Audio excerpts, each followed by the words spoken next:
Então, capítulo 19 da Confissão de Fé. O capítulo 19 é sobre a lei de Deus. Então, o que é a lei de Deus, como a gente pode entendê-la e qual a utilidade dela para a nossa vida, quais são os usos da lei. Será que a gente pode dividir a lei em assuntos diferentes para que a gente consiga entender melhor? A lei de Deus continua valendo até hoje? A gente está no tempo da lei, está no tempo da graça? Como é que funciona isso? Então, esses são os assuntos do capítulo 19 da Confissão de Fé. O primeiro parágrafo diz o seguinte: Deus deu a Adão uma lei como um pacto de obras. Por esse pacto, Deus o obrigou, bem como toda a sua posteridade, a uma obediência pessoal, inteira, exata e perpétua.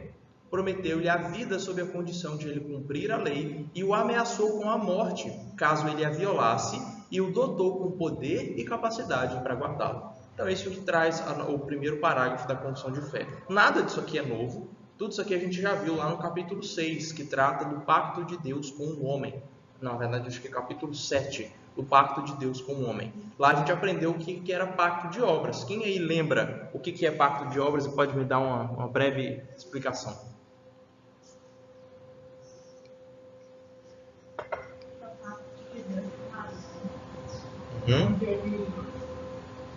Ele dava obediência, introduzia a obediência de Adão, então ele daria. Isso. E só faltou um detalhe, que é, em caso de desobediência... Isso. Então, bem lembrado, o pacto de obras foi aquele pacto que Deus fez com Adão, lá no Jardim do Éden, prometendo vida eterna. E a condição para dar a vida eterna para o homem é que Adão obedecesse perfeitamente à lei de Deus. E se Adão não obedecesse, ele morreria, esse seria o castigo. Então, era uma aliança, um pacto, um contrato, onde Deus promete a vida eterna em troca da obediência de Adão. Se Adão obedecer, ele tem a vida eterna. Lembra que a árvore do fruto da árvore da vida, ela estava disponível no jardim. Adão poderia comer do fruto da árvore da vida e viver eternamente. Inclusive, é por isso que Deus diz que vai expulsar ele de lá. Lembra? Depois que o homem pecou, Deus diz consigo mesmo: vamos expulsar o homem do jardim. Para quê? Para que ele não coma do fruto da vida, da árvore da vida, e viva eternamente. Então, Adão podia ter vida eterna, estava disponível a ele. E Deus daria a ele acesso a essa árvore, caso ele obedecesse perfeitamente. Mas, e qual era a lei que ele tinha que obedecer? Bom, Deus deu a eles algumas ordenanças positivas, mandou ele fazer algumas coisas, que eram multiplicar, encher a terra, dominar a criação, e deu apenas uma proibição, que era não coma do fruto proibido. Então, nesse pacto que Deus fez com Adão, que a gente chama de pacto de obras, por que a gente chama de pacto de obras? Porque a vida eterna dependia das obras de Adão. A vida eterna, uma promessa, o cumprimento dessa promessa, dependia da obediência de Adão. Então, Adão, de fato, conquistaria o direito de ter a vida eterna. Essa é, de fato, uma salvação por obras. Um pacto de obras, onde o homem precisaria obedecer perfeitamente à lei de Deus para então obter a vida eterna. Eu nem coloquei versículos nesse parágrafo para a gente ganhar tempo, porque a gente já tratou disso lá no capítulo 7. Se você não... Só confere para mim se é o capítulo 6 ou o capítulo 7. Eu acho que o capítulo 6 é do homem e o capítulo 7 é do pacto de Deus com o homem. Capítulo 7, né? Então, se você ficou meio perdido, assiste lá no canal da igreja o vídeo da gravação da aula do capítulo 7, onde a gente fala sobre o pacto de Deus com o homem. Aí você vai entender o que é pacto de obras, o que é pacto da graça. Mas, por enquanto, a confissão está começando esse parágrafo sobre a lei de Deus para nos lembrar desse pacto de obras. Porque ela vai dizer que a gente não obedece à lei como num pacto de obras. O objetivo da lei de Deus para nós hoje não é que a gente conquiste a salvação ou conquiste a vida eterna obedecendo à lei. Isso era o propósito lá com Adão. Como Adão não conseguiu, e esse pacto não funcionou para dar vida a Adão, então Deus fez um novo pacto, um pacto de graça. Isso que a gente estudou lá no capítulo 7. E é nesse pacto de graça que nós estamos inseridos.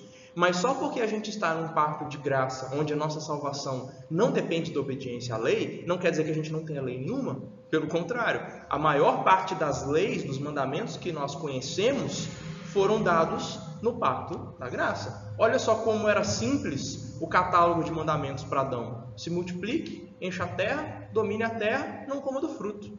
Eu posso contar 4 mandamentos que Deus deu a Adão. E tem mais de 600 se a gente contar o restante da Bíblia. Então, a maior parte da lei de Deus que nós conhecemos foi dada para nós no pacto de graça. Ou seja, embora a lei não seja um instrumento para a nossa salvação, não seja uma condição para a gente ser salvo, ainda assim Deus nos dá a sua lei. Com que propósito? A gente vai ver. Mas por enquanto a confissão menciona o pacto de obras só para lembrar a gente que ele existe, que ele foi feito com Adão, e para dizer que a gente não está nesse pacto de obras. Isso aí a confissão vai dizer daqui a pouco. Tudo bem até aqui? Eu sei que tem muita gente que não estava lá no capítulo 7, mas se ficou alguma dúvida, vocês podem comentar que eu respondo. Tudo bem sobre o pacto de obras? A lei de Deus, ao obedecer à lei de Deus, era uma condição para ter vida eterna. Vamos para o parágrafo 2. Então. Essa lei, então a lei de Deus, depois da queda do homem, depois do pecado, ela continua sendo uma perfeita regra de justiça.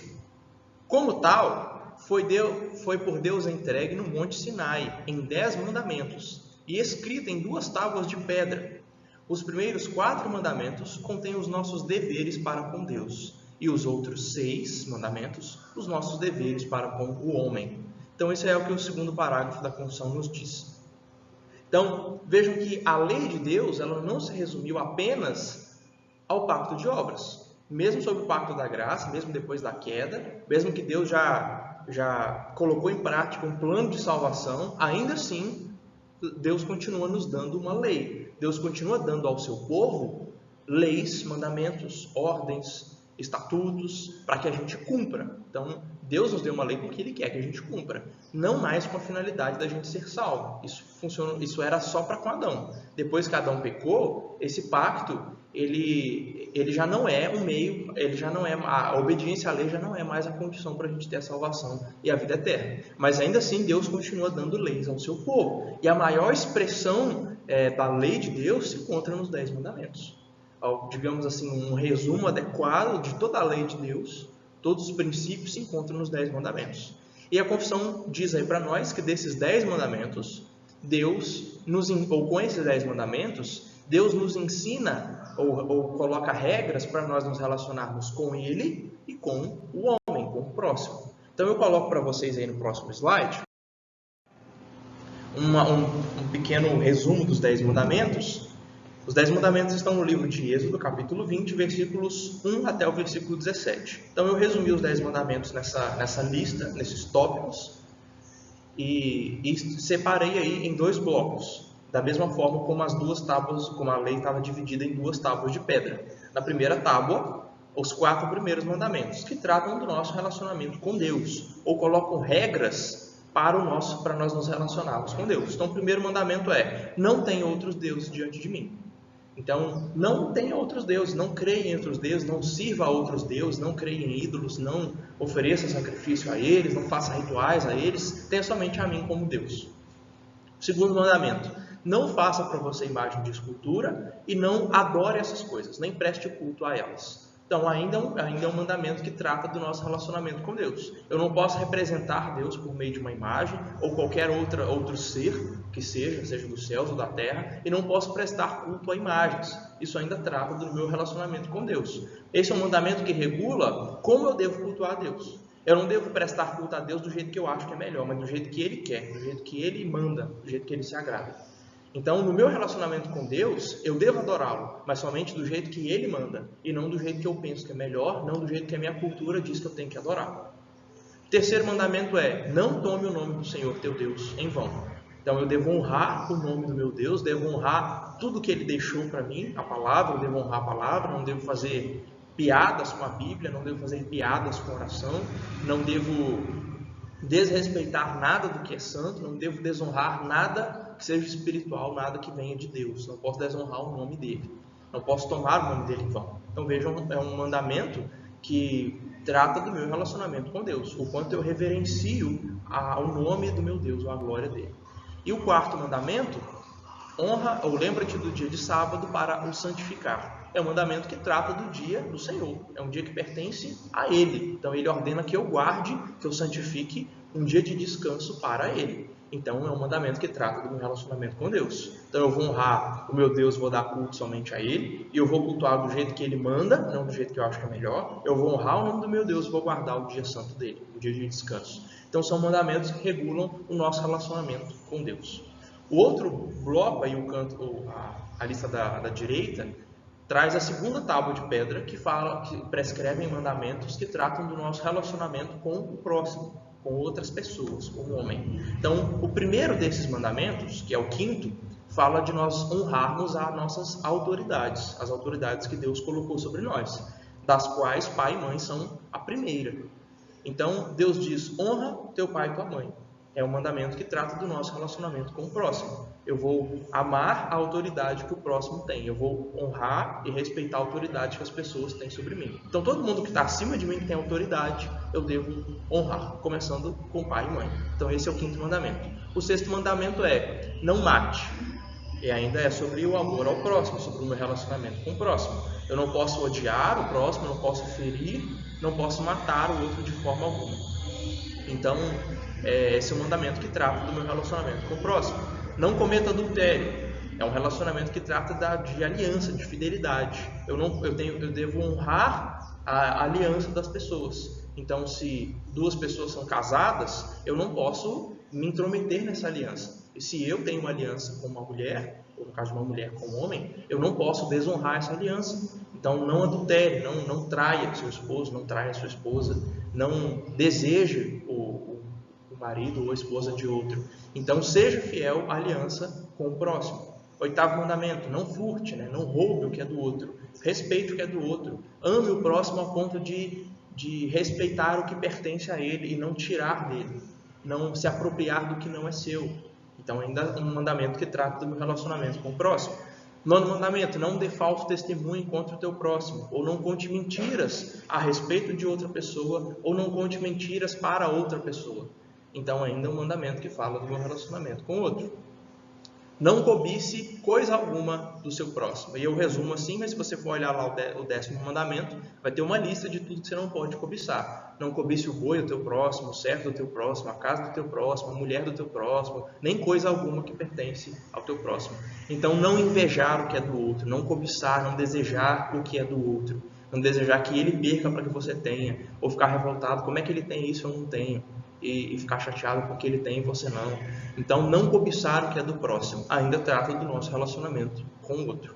Então, Jesus, no Novo Testamento, vai resumir os 10 mandamentos como o amor. Na verdade, não só Jesus, mas todos os autores do Novo Testamento vão falar que toda a lei se cumpre no amor. No amor a Deus e no amor ao próximo. Tanto que quando alguém pergunta para Jesus, mestre, qual é o maior mandamento? Ele resume dizendo, ame o Senhor teu Deus de todo o coração, alma, força e entendimento. E o segundo mandamento semelhante a esse é, ame o teu próximo como a ti mesmo. Por que Jesus resume a lei como amor? Porque se você amar a Deus e amar o próximo, naturalmente você vai cumprir todos esses mandamentos. Se você amar a Deus, você só vai servir a Ele, não vai ter outros deuses. Se você amar a Deus, você vai prestar culto a Ele do jeito que Ele gosta. Se você amar a Deus, você vai honrar o nome dEle. Se você amar a Deus, você vai guardar o dia santo dEle. Se você amar ao próximo, você vai respeitar a autoridade do outro, você vai respeitar a vida, o bem-estar e a integridade física e emocional da outra pessoa. Se você ama o próximo, você vai respeitar as alianças dele, vai respeitar o casamento dele, vai respeitar o cônjuge dele. Se você ama o seu próximo, você não vai roubar o que é dele, você não vai tirar o que é dele, não vai furtar, nem vai trapacear para obter coisas que não são suas, para dar prejuízo para os outros. Se você ama o próximo, você vai respeitar o nome dele, a fama dele, e não vai espalhar fofocas ou mentiras sobre ele. Se você ama o próximo, você vai respeitar o que é dele também, não cobiçando, não tendo inveja dele. Então, toda a lei se cumpre no amor, amando a Deus e amando ao próximo. Ok, até aí? Antes da gente passar para o próximo parágrafo, alguma dúvida sobre os 10 mandamentos?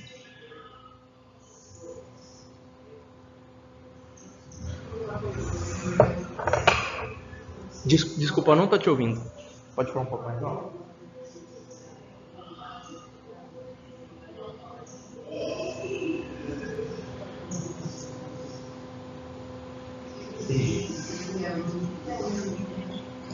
O Felipe perguntou como conciliar o sexto mandamento, não mate, com o fato de que no Antigo Testamento haviam muitas guerras e o povo de Deus matava muita gente. É isso? Entendi certa pergunta? Ok. Então a gente precisa fazer uma seguinte distinção. A ideia de não matar, na verdade, a melhor tradução seria até não assassinar, porque existe uma diferença entre matar e assassinar. Porque quando a gente pensa em assassinar, é um homicídio, é você tirar a vida de outra pessoa. É você ir lá atacar alguém, ferir essa pessoa e matá-la, e assassinar ela. Quando a gente pensa em matar, já tem mais coisa envolvida. Quando pensa em matar, já tem legítima defesa. Por exemplo, se a pessoa te atacar, querendo te matar, você pode se defender e matar ela? Pode, é uma coisa que a Bíblia permite. Inclusive é uma coisa prescrita na Bíblia. Você lê Êxodo capítulo 20, você vai ver que Deus nos dá a licença de matar se for em legítima defesa. Então vai ter lá um versículo, não lembro de qual versículo, mas está em Êxodo 20, logo depois dos 10 mandamentos, dizendo que se alguém invadir a sua casa à noite, por exemplo, está lá à noite dormindo, descansando, vendo televisão, alguém invade a sua casa, você pode matar essa pessoa, porque ela está invadindo a sua casa, você não sabe a intenção dela. Ela pode te atacar, pode bater em alguém, violentar alguém, estuprar alguém. Então você precisa defender a sua família, um homem precisa defender a sua família. Então há uma permissão bíblica de você matar um ladrão que invade a sua casa. Então veja que e isso não inclui, o sexto mandamento não proíbe você matar a pessoa em legítima defesa. E não só na sua casa, mas se alguém vem violentar você, vem atentar contra a sua vida, vem querer te matar, você tem todo o direito bíblico de se defender. Se você vê outra pessoa sendo agredida para ser morta, você pode interferir, pode matar o agressor. Então há também um mandamento prescrevendo isso. Por exemplo, um versículo, depois eu falo que eu não lembro de qual, mas é um texto que diz assim: se uma mulher for violentada no campo, isso é uma grande infelicidade, porque ninguém vai escutar o grito dela. Ou seja, se uma mulher está no meio de um pasto, de um mato, e um homem vem agredir ela pode gritar que ninguém vai escutar. E isso é algo triste, é algo infeliz. O que a gente pressupõe? Que se ela estivesse em um lugar onde alguém pudesse escutar, alguém ia acudir ela. E como é que você impede um homem que está batendo uma mulher, está tentando violentar uma mulher? De que forma você vai impedir o homem pedindo por favor? Para? Não, você vai ter que bater no sujeito, vai ter que apagar ele, vai ter que matar ele se necessário. Então, o sexto mandamento, ele não proíbe qualquer tipo de morte. Ele proíbe o assassinato, ele proíbe a violência e o homicídio contra outra pessoa. É você assassinar, tirar a vida do outro de forma agressiva, cruel. Agora, em legítima defesa não está incluído. Pena de morte também não está incluído. A Bíblia prescreve pena de morte para assassinos, para estupradores, pessoas que matam, que agridem outra pessoa, que estupram outra pessoa. A Bíblia prescreve pena de morte, que essa pessoa seja julgada por um tribunal, condenada, e se ficar comprovado que ela de fato matou uma pessoa, se ela foi pega em flagrante ou se existem provas de que ela matou, ela deve ser condenada à pena de morte. Então vejam que isso também não é algo que o sexto mandamento proíbe. E o sexto mandamento não proíbe também você matar outra pessoa em uma guerra. Se você está em uma guerra, tem um outro país atacando o seu país, querendo matar o seu exército, querendo destruir, invadir o seu país, dominar todo mundo, você tem o direito de se defender e de, estando numa guerra, matar outras pessoas. Então entenda assim, quando a gente vê no Antigo Testamento o povo de Israel se envolvendo em muitas guerras, quando a gente vê o povo de Israel com pena de morte, quando a gente vê as pessoas no Antigo Testamento matando outras em autodefesa, todas essas não são coisas que o sexto mandamento proíbe. O sexto mandamento não condena a legítima defesa, né? O mandamento não mate ou não assassine, seria a melhor tradução para o verbo hebraico. Esse sexto mandamento não proíbe que você se defenda, que você mate alguém em legítima defesa. Esse mandamento não proíbe que você entre numa guerra, não proíbe que seja um policial militar na rua, seja um fuzileiro no exército, numa guerra. Esse mandamento não proíbe que você mate. E também esse mandamento não proíbe pena de morte. Todas essas coisas, na prática, é matar alguém, mas não é assassinar. Tem uma diferença entre homicídio, entre assassinato e entre simplesmente matar, que já tem várias outras coisas incluídas. Então, respondendo agora de forma mais objetiva a sua pergunta depois dessa volta, como conciliar então o sexto mandamento com o fato de que um monte de gente no passado, servos de Deus, pessoas do povo de Deus, matavam? Entendendo que se eles matavam em legítima defesa, se eles matavam em uma guerra, ou se eles matavam com uma pena de morte, então não era pecado. Era pecado quando eles matavam por crueldade, quando eles matavam por vingança, quando eles matavam simplesmente por prazer, porque achavam que deviam. Por exemplo, o rei Davi, ele entrou em muitas guerras, matou muita gente. E enquanto ele estava em uma guerra em nome do Senhor, defendendo o povo de Deus, enquanto ele estava defendendo o nome de Deus e atendendo ao mandamento de Deus de invadir uma cidade, de matar todo mundo, porque Deus deu deu essa ordem algumas vezes para várias cidades, inclusive. Deus ordenava que seu povo invadisse uma cidade e matasse todo mundo, não deixasse ninguém vivo. E a gente deve entender que Deus está enviando o seu povo como uma espada, como um juízo. Deus queria destruir aquele povo e ele podia simplesmente fazer chover fogo do céu, como ele fez em Sodoma e Gomorra. Deus podia simplesmente matar todo mundo com uma praga, como ele fez no Egito, com a 10ª praga, matando os primogênitos. Deus podia matar um povo inteiro de uma cidade de outra maneira, mas ele escolheu usar o seu povo de Israel, o exército, para destruir aquela nação e castigar aquele povo pelos seus pecados. Então Deus usava o seu povo como uma arma, como uma espada mesmo no passado. E isso não é uma quebra do sexto mandamento, porque é o cumprimento de uma ordem de Deus. É claro, Deus não dá essa ordem para todo mundo, eram ordens específicas. Deus não manda a gente sair matando as pessoas. E não dá para pegar um exemplo, o que infelizmente foi feito na história, gente que se dizia cristã, pegava um mandamento de Deus, por exemplo, para Josué invadir a cidade de Jericó e matar todo mundo, e aí pegavam Deus mandando exatamente Josué e atacar especificamente Jericó, e pegavam essa ordem e achavam que ela era válida para matar indígenas, por exemplo. Que alguns colonos ingleses, quando chegaram no que hoje a gente chama de Estados Unidos, alguns fizeram isso. Pegaram esse texto como uma desculpa para marchar rumo ao oeste e matar as tribos nativas. Então, aí isso já é uma completa distorção do texto bíblico. Mas olhar para momentos da história em que Deus ordenou o povo de Israel a invadir uma cidade e matar todo mundo lá, isso não é uma quebra do sexto mandamento, nem é imoral. É Deus enviando castigo sobre aquele povo. E como eu disse, Deus poderia fazer de N maneiras. Ele só escolheu o povo de Israel como uma ferramenta, como uma espada, para trazer juízo sobre aquele povo. Então, eu estava falando do rei Davi. Então o rei Davi se envolveu em diversas guerras como essa. E ele não entendia que quando ele guerreava contra alguém pelo exército de Israel, em nome de Deus, ele não entendia que ele estava pecando. Na verdade, ele fazia dando glória a Deus. Ele matou o gigante Golias dando glória a Deus, porque ele estava em uma guerra santa contra os filisteus. Os filisteus estavam querendo invadir Israel e escravizar o povo de Deus. E ele estava ali como um soldado que estava defendendo o povo de Deus, defendendo a honra de Deus que foi insultada. Então, quando Davi fazia isso, ele não entendia que ele pecava, por exemplo.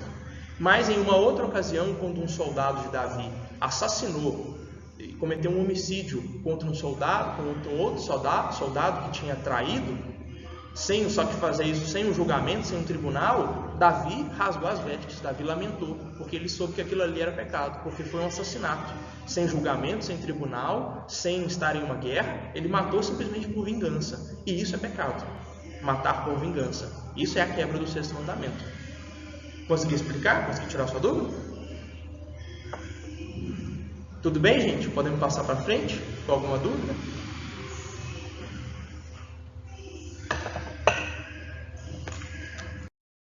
Ok, parágrafo 3, então. Além dessa lei, de que lei? 10 mandamentos. Essa lei geralmente chamada de lei moral. Então, só guarda isso por enquanto, a gente vai falar melhor disso nos próximos parágrafos.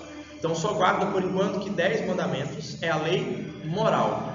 Agora, a confissão vai falar de uma outra categoria de lei, de um outro tipo de lei. Então, além dessa lei, geralmente chamada lei moral, Deus quis dar ao seu povo, Israel, considerando uma igreja sob sua tutela, Deus quis dar ao povo de Israel leis cerimoniais. Leis cerimoniais que contêm diversas ordenanças típicas. E com a palavra típica aqui, ele não está falando igual a gente diz, por exemplo, que a festa junina é uma festa típica. quer dizer tradicional. Não é disso que ele está falando. Festa, essa palavra típica se refere à palavra tipo, para dizer que essas leis cerimoniais que Deus deu ao povo de Israel eram tipos de Cristo, ou seja, elas apontavam para Cristo.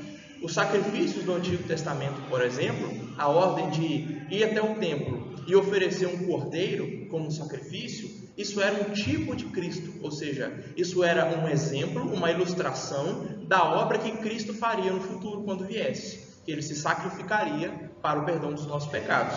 Assim como oferecer aquele animal no templo era uma maneira de expiar os pecados no Antigo Testamento. Então, uma lei cerimonial, que vem de cerimônia, né, de fazer um ritual como esse, de sacrificar um cordeiro, era um tipo de Cristo, ou seja, era um exemplo, uma ilustração que apontava, né, apontava o dedo, quando Cristo vier, quando o Salvador vier, ele vai fazer algo desse tipo.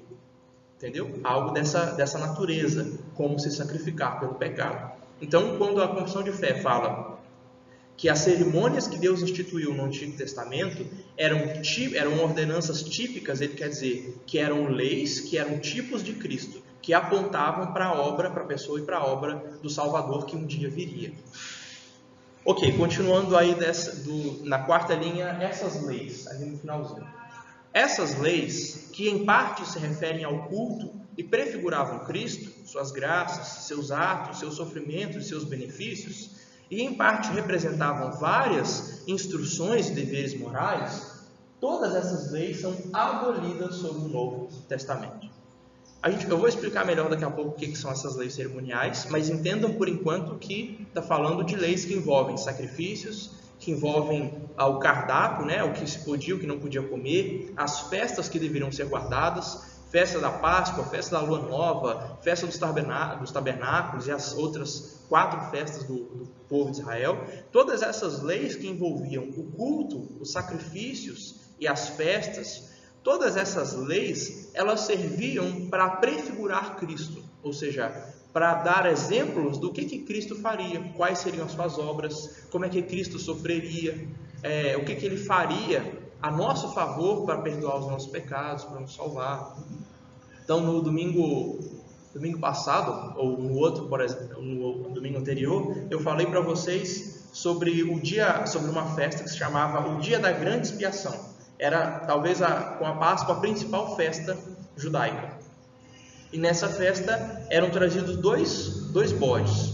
O primeiro bode, ele era morto como um sacrifício pelo pecado de toda a nação de Israel, de todo o país.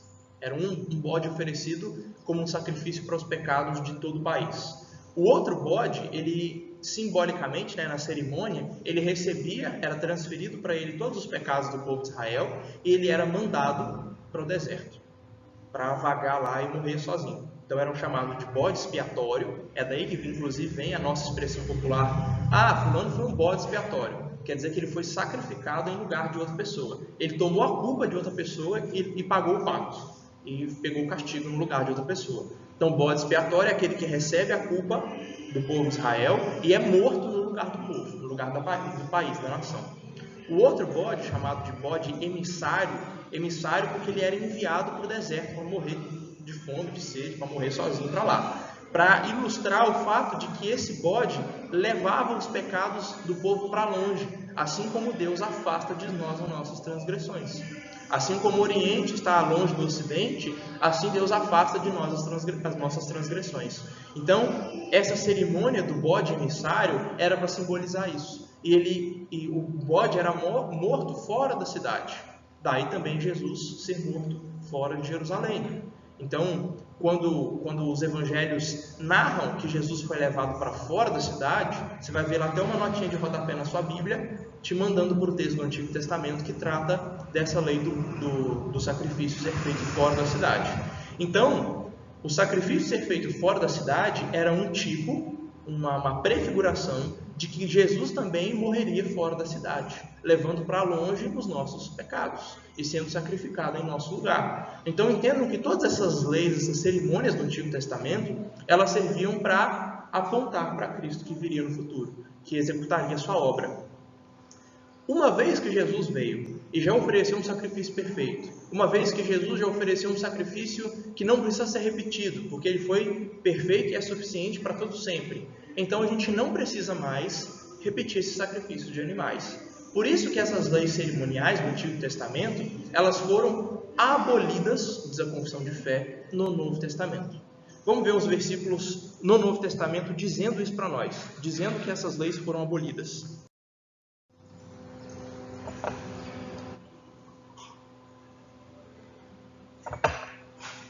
Colossenses capítulo 2, verso 14 a 17.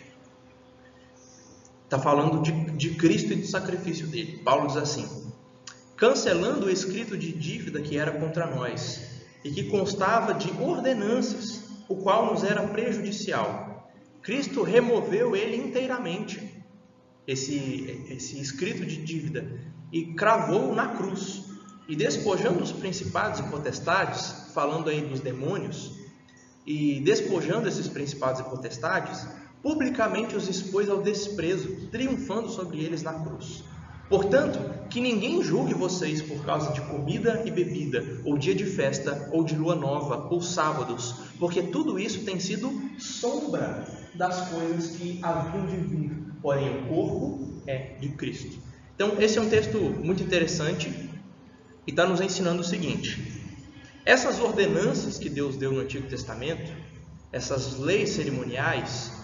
E por que a gente sabe que Paulo está falando aí das leis cerimoniais? Porque ele cita daqui a pouco leis que tratam de comida, de bebida, de dia santo, de dia de festa. Essas leis que regulavam o cardápio do povo, o que ele podia ou não podia comer, o que ele podia ou não podia beber. Essas leis que regulavam como eles deviam se vestir, como eles deviam fazer rituais de purificação, como eles deviam guardar dias santos, fazerem festas. E as festas, cada uma tinha um ritual diferente. Então essas leis, essas ordenanças, elas são prejudiciais para nós, né? Porque elas precisam ser repetidas de novo, de novo, de novo. E elas mostram para nós que é um escrito de dívida. Ou seja, elas mostram para nós que nós temos pecados que não podem ser pagos com esses rituais, com essas cerimônias. Então nós temos dívida na nossa conta. Nosso nome está sujo com Deus. Morte é o que nós merecemos. Então Cristo, ele pega esse escrito de dívida, esse boleto, digamos assim, esse boleto de morte, e Cristo prega na cruz e ele paga essa dívida. Cristo paga esse boleto de morte na cruz, morrendo em nosso lugar. Então ele acaba com os nossos acusadores, né? Porque agora o diabo e os seus demônios não tem mais do que nos acusar. Daí a ideia de envergonhar publicamente os demônios, porque agora o nosso acusador não tem mais com o que nos acusar, porque a dívida foi completamente paga. E Paulo diz que essas leis que tratam de comida, de bebida, de dia de festa, essas leis cerimoniais do Antigo Testamento, elas eram como que sombras. E Cristo é o corpo. Observem que interessante essa ilustração. Eu já até usei aqui na época que nós falamos do pacto de Deus com o homem, e eu fazia uma comparação entre Antigo e Novo Testamento, ou em que o Antigo Testamento é diferente do Novo. E eu dei a seguinte ilustração: você está andando numa rua e logo à sua frente tem uma esquina, que dobra para uma outra rua. Como tem uma casa ali, você não consegue ver se tem alguém vindo da outra rua. Tanto se você tiver de carro, você tem que ir devagarzinho, parar no cruzamento para ver se não tem vindo carro. Então, se você está a pé na calçada, você não está vendo se vem uma pessoa de lá, mas de repente você vê uma sombra no chão. O sol está para lá, está batendo nessa pessoa que você não está vendo e está lançando a sombra dela. E quando você está na esquina, antes de você ver a pessoa, antes de você ver o corpo dela, você vê a sombra dela no chão. Você não viu a pessoa, você não sabe como ela é, mas a sombra já te dá algumas ideias. Já dá para você saber se é uma pessoa baixa, alta, já dá para saber se é homem, se é mulher, já dá para saber se é gordinho, se é magrinho. A sombra já te dá algumas ideias. Você não sabe a cor do cabelo, a cor de pele da pessoa, os olhos dela, você não sabe como ela está vestida, as cores das roupas, porque você não viu a pessoa ainda, mas você viu a sombra. E a sombra te dá algumas ideias, e você sabe que a pessoa está vindo, porque a sombra dela está ali. Então o apóstolo Paulo está comparando essas leis do Antigo Testamento com uma sombra de uma pessoa que ainda não viu, que você ainda não viu, com uma pessoa que ainda não chegou, que ainda não cruzou o seu caminho, com uma pessoa que ainda não veio. E essa pessoa é Cristo. O corpo é Cristo, a pessoa é Cristo, ele ainda não veio, mas você já consegue ver a sombra dele. Que sombra é essa? Essas leis do Antigo Testamento. Então, quando a gente viu uma lei que falava da nossa necessidade de purificação, se a gente tocasse em um morto, por exemplo, a gente não podia cultuar no dia. Se a gente tocasse num corpo de manhã, eu não podia participar do culto da manhã. Se eu tocasse num corpo depois do almoço, eu não podia participar do culto da tarde, que haviam 2 cultos todos os dias. De manhã, ao nascer do sol, e ao pôr do sol. E quando eu tocasse em um morto, quando eu tocasse em sangue, eu não podia participar do culto, porque eu estava impuro. Para eu participar do culto, eu precisava levar um animal para ser sacrificado. E então, o sangue desse animal, ele era aspergido sobre mim para me purificar. O que isso me ensinava? O que essa festa mostrava para nós? Que por causa dos nossos pecados, nós estamos impuros. Por causa da morte, nós estamos impuros. Se a gente toca em um morto, ou se a gente toca no sangue, alguém que está ferido, a gente se torna impuro. Porque o pecado e a morte nos tornam impuros. E a gente não pode entrar na presença de Deus com a nossa impureza. A gente precisa ser sacrificado. A gente precisa ser purificado. E como é que a gente pode ser purificado? Por meio de um sacrifício. Só um sacrifício pode nos purificar dos nossos pecados. Esse ritual, embora o povo de Israel, ao participar desse ritual, ao obedecer essa lei, ele não sabia ainda exatamente como é que Cristo ia morrer numa cruz, que ele ia ressuscitar no 3º dia, que ele ia ser julgado pelos principais sacerdotes. O povo ainda não sabia dessas coisas exatamente. Assim como você não consegue saber como é que a pessoa está vestida antes de você ver ela. Mas quando o povo via a sombra, eles já sabiam que a obra do Salvador, que viria, envolveria um sacrifício que purificaria os nossos pecados. Então essas leis, elas ensinavam para o povo de Deus, para o povo de Israel naquele tempo, para a igreja do Antigo Testamento, que o Salvador viria e que ele faria uma obra que purificaria os nossos pecados, que levaria os nossos pecados para longe, que ele ofereceria um sacrifício que ia nos livrar da culpa, que ia tirar de nós o castigo de Deus. Todas essas coisas o povo de Israel aprendia quando ele participava dessas cerimônias, dessas leis cerimoniais, desses sacrifícios. Uma vez que Cristo apareceu, você já não depende mais da sombra. Uma vez que o corpo apareceu, você não precisa se concentrar na sombra, porque agora você está vendo a pessoa. Então a ideia é, uma vez que Cristo ofereceu um sacrifício perfeito, uma vez que Jesus já cumpriu tudo que devia ser cumprido, a gente não precisa mais guardar essas leis cerimoniais. A gente não precisa mais oferecer sacrifício de animal na igreja, a gente não precisa mais fazer ritual de purificação. Se a gente por acaso vier tocar num cadáver, vier tocar em alguém que está doente, se a gente tocar em sangue, não precisa deixar de ver o culto, não precisa oferecer um sacrifício, passar por um ritual de purificação, porque Cristo já nos purificou completamente do nosso pecado. Já não há nada mais que nos deixe impuros, porque Cristo já nos purificou de uma vez por todas. Então, entendam que, uma vez que Cristo já fez tudo isso, não precisa guardar mais essas leis cerimoniais. Por isso Paulo diz, uma vez que o corpo apareceu, não precisa mais ligar para a sombra. Então, ninguém pode julgar vocês por causa do que vocês comem ou bebem. Ninguém mais pode julgar vocês se vocês observam ou não uma festa, um dia santo. Porque tudo isso já foi cumprido em Cristo. Não precisa obedecer mais nada disso. Ninguém pode te julgar se você não cumprir essas coisas. Esse é um versículo que algumas denominações precisam ler, porque pegam aquelas regras do Antigo Testamento de alimentação e começam a proibir a nossa alimentação hoje em dia. Começam a dizer, não pode comer carne de porco, você não pode comer esse ou aquele animal, não pode comer passarinho, não pode comer carne de rã, não pode comer nada dessas coisas. Não pode beber determinadas bebidas, tem que se vestir de um determinado jeito, tem que ter dia santo, tem que guardar as festas santas da igreja. A igreja católica principalmente tem muitos dias santos que eles obrigam os fiéis a guardar. Então Paulo está dizendo, olha, não precisa guardar essas coisas, tudo já foi cumprido, nada mais disso é válido, isso foi abolido, porque Cristo já cumpriu tudo. Ninguém pode julgar vocês por não fazerem essas coisas, podem ficar com a consciência limpa, não pesa mais sobre nós a obrigação de guardar essas cerimônias, essas leis cerimoniais. Vamos ver mais um texto aqui. Efésios capítulo 2, Paulo diz também, Cristo aboliu a lei dos mandamentos na forma de ordenanças, para que dos dois povos criasse em si mesmo uma nova humanidade, fazendo a paz e reconciliasse ambos os povos com Deus, Nesse texto, eu vou colocar ele de novo mais para frente, mas aqui Paulo está falando de judeus e gentios, dois povos. Judeu é o povo de Israel, gentio é gente de qualquer outra nação. Para eles só chamam de gentio, é a ralé. Então Paulo está dizendo que Cristo destruiu essa divisão entre judeu e gentio. Agora já não há mais judeu e gentio, já não existe mais essa divisão para Deus. Os mandamentos que criavam divisão entre esses dois povos foram abolidos. Essas ordenanças do Antigo Testamento, que prescreviam diversas cerimônias e rituais, isso não existe mais, isso foi abolido. Cristo aboliu essas leis, esses mandamentos, essas ordenanças do Antigo Testamento. Então, por isso, não precisam ser mais cumpridas por nós. Hebreus capítulo 9.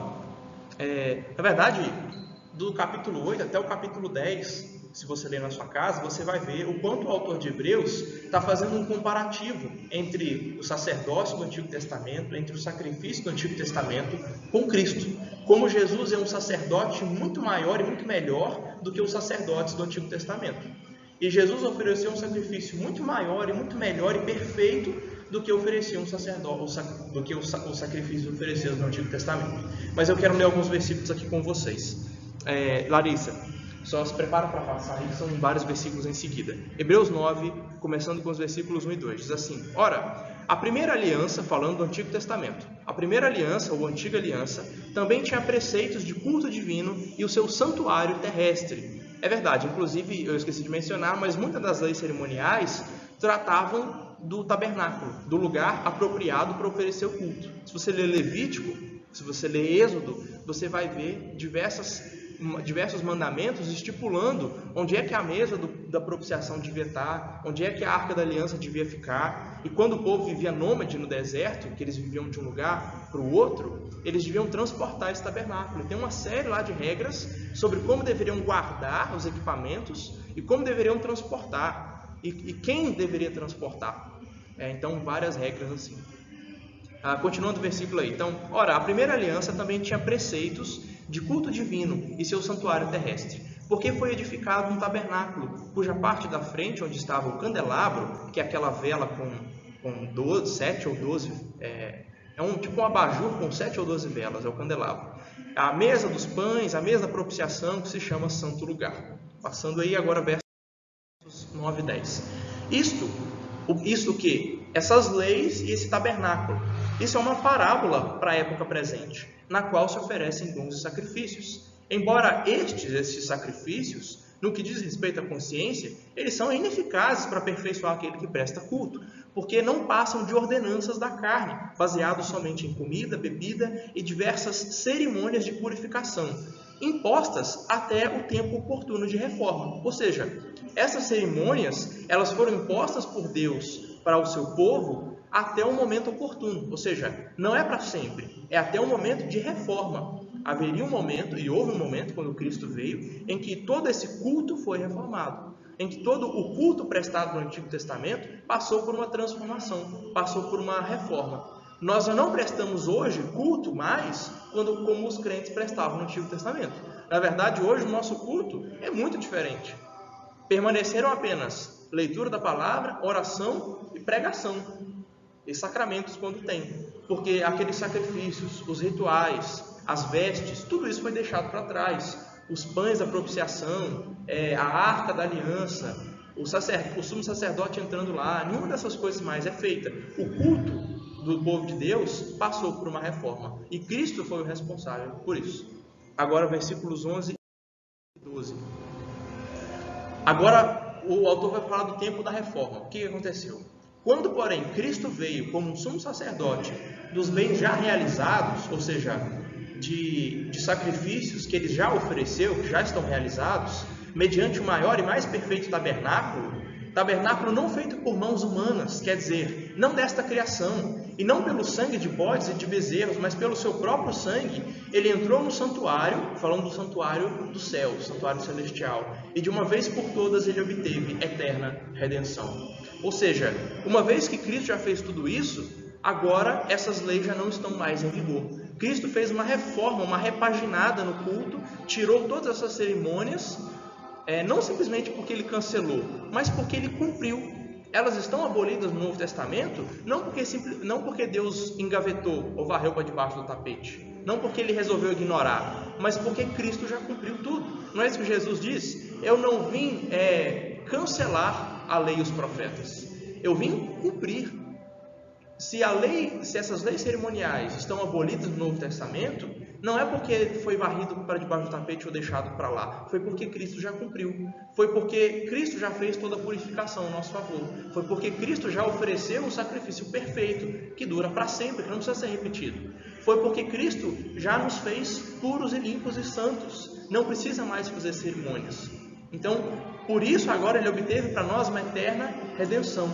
Já não há mais necessidade de um tabernáculo, já não há mais um altar, já não há mais Santo dos Santos. Por isso é estranho que cânticos evangélicos, por exemplo, falem de tabernáculo, de Santo dos Santos, de no Santo dos Santos a fumaça me esconde. Esses troços são muito estranhos para crentes do Novo Testamento, porque isso já não existe mais. Isso aqui não é altar. A gente não pode chamar isso aqui na frente de altar, porque já não existe mais um altar, igual a gente faz sacrifício. A gente herdou isso do catolicismo, porque na missa católica o padre faz um sacrifício. O padre sacrifica Jesus de novo quando ele pega a hóstia, quando ele toma o vinho. E o catolicismo acredita que ele está sacrificando Jesus de novo. Toda a missa Jesus está sendo sacrificado. Nós não acreditamos nisso. Então a gente não pode chamar isso aqui na frente de altar. Não tem mais Santo dos Santos na igreja. Não tem mais santo lugar, não tem átrio. São partes do tabernáculo do templo no Antigo Testamento. Nada disso existe mais, porque Cristo já cumpriu tudo isso. Cristo já entrou no santuário, não feito por mãos humanas, não terrestres, mas no santuário celestial. Se o véu se rasgou de cima a baixo, foi porque Cristo abriu caminho a nós, um livre e novo caminho até o Pai, porque ele entrou no santuário celestial e ofereceu o seu próprio sangue, ofereceu a si mesmo como um sacrifício. Portanto, toda essa linguagem do Antigo Testamento, de arca, de santo lugar, de santo dos santos, de altar, tudo isso já não é uma linguagem válida para nós, porque nada mais disso existe. Tudo isso foi abolido para nós no Novo Testamento, porque Cristo já cumpriu tudo. Tudo bem sobre leis cerimoniais? Ficou claro o que é, para que servia, por que não vale mais? Tudo bem?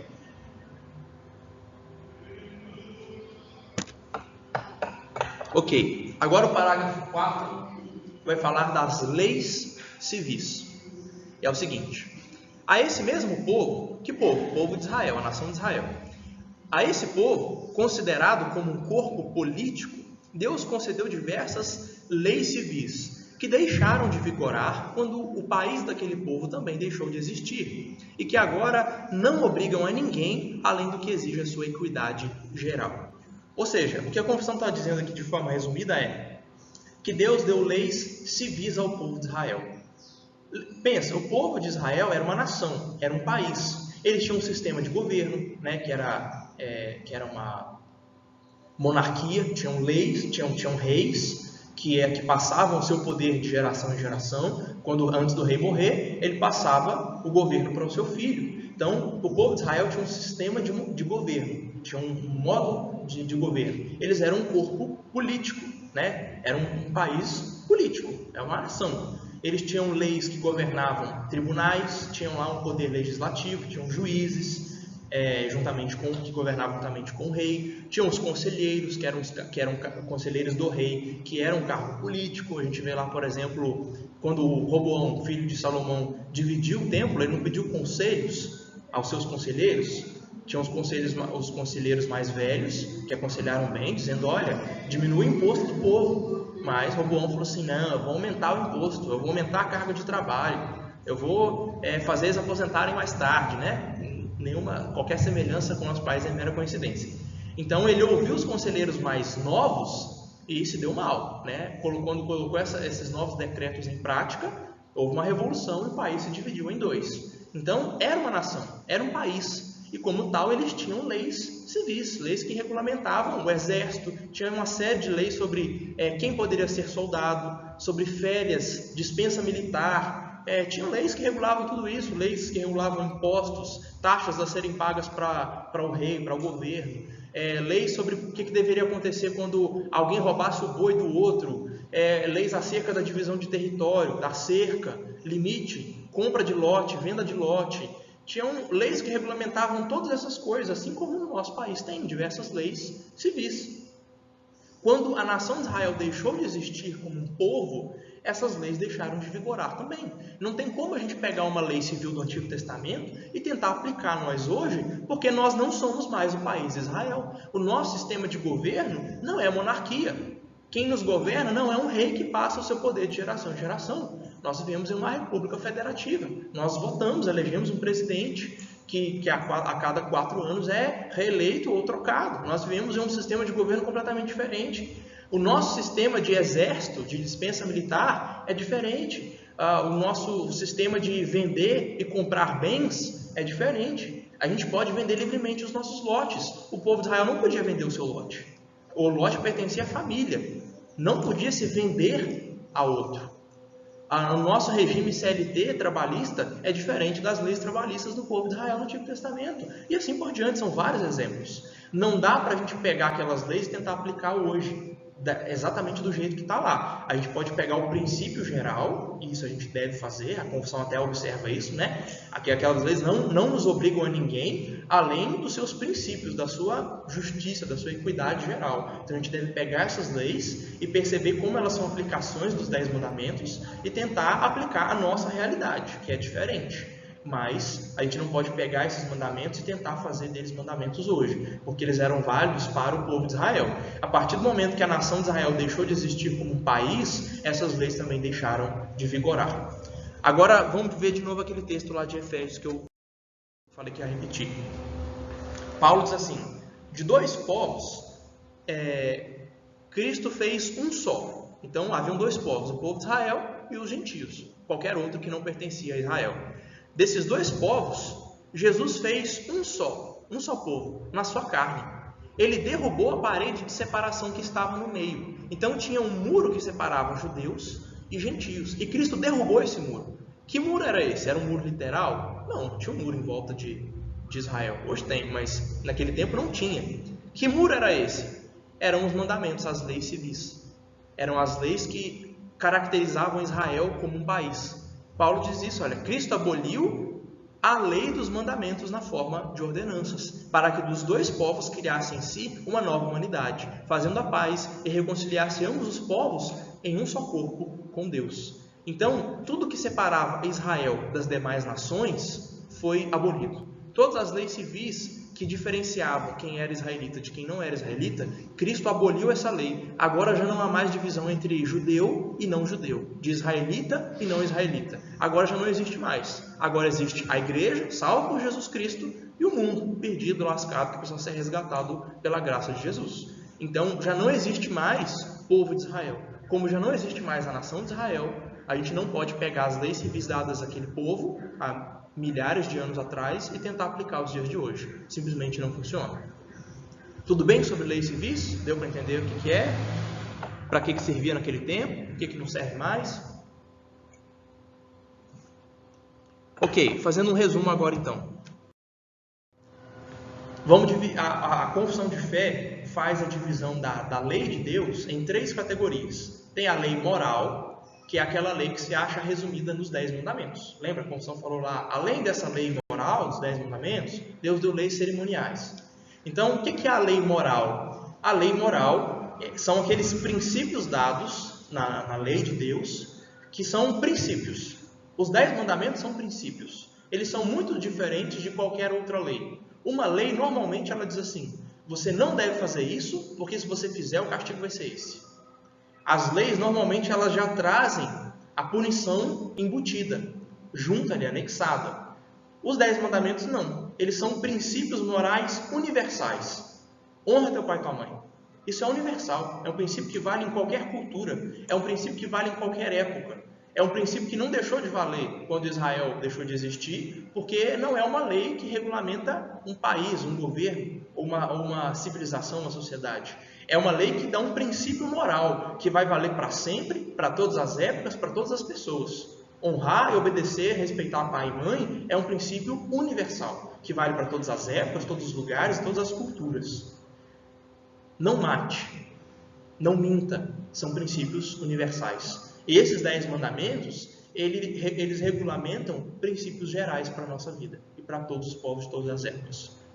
As leis cerimoniais, elas definiam como é que Israel deveria adorar a Deus. E como é que isso incluía rituais de purificação, sacrifícios, festas e regras para os sacerdotes. Como é que o sacerdote devia se vestir, com quem que o sacerdote podia se casar, o que o sacerdote podia comer, qual que seria o salário do sacerdote. As leis cerimoniais regulamentavam essas coisas. Hoje existe sacerdote?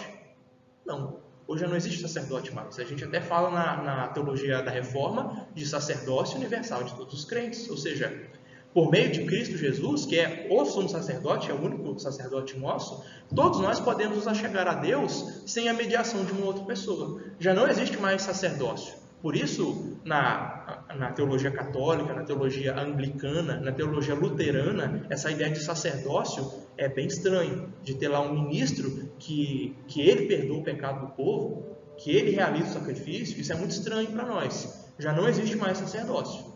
Então, essas leis cerimoniais, elas não funcionam mais para a gente. Funcionavam no Antigo Testamento. Para quê? Para apontar Cristo, para ser uma sombra da obra do Salvador, para ensinar que o povo era impuro e precisava de purificação, mas não são válidos mais para nós hoje.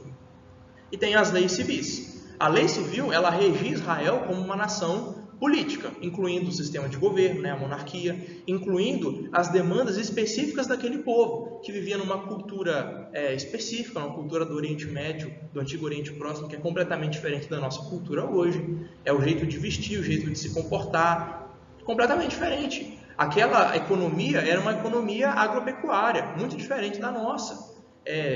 Embora aqui no interior nem tanto, mas ainda assim é bem diferente. As leis, elas mencionam a vegetação daquele povo, o clima, que são completamente diferentes da nossa vegetação e do nosso clima. Embora nem tanto hoje, né? Tá quase desértico aqui. Mas o fato é que as leis civis regulamentavam uma demanda completamente diferente para o povo de Israel, que já não é uma demanda válida para nós hoje. A gente já não vive naquele sistema de governo, naquela cultura, naquela economia, naquela geografia, naquela cultura e assim por diante. Então não são leis válidas para nós hoje. Então eu coloco aí uma tabela para vocês, que é uma tabela, não é minha, é de um presbítero que chama Solano Portela. Eu achei muito interessante, eu trouxe essa tabela para nós. Eu fiz algumas adaptações, mas basicamente o que ele está fazendo é pegando essas 3 categorias da lei: lei civil, lei cerimonial e lei moral. E ele está mostrando o valor que essas 3 categorias de lei têm para a gente.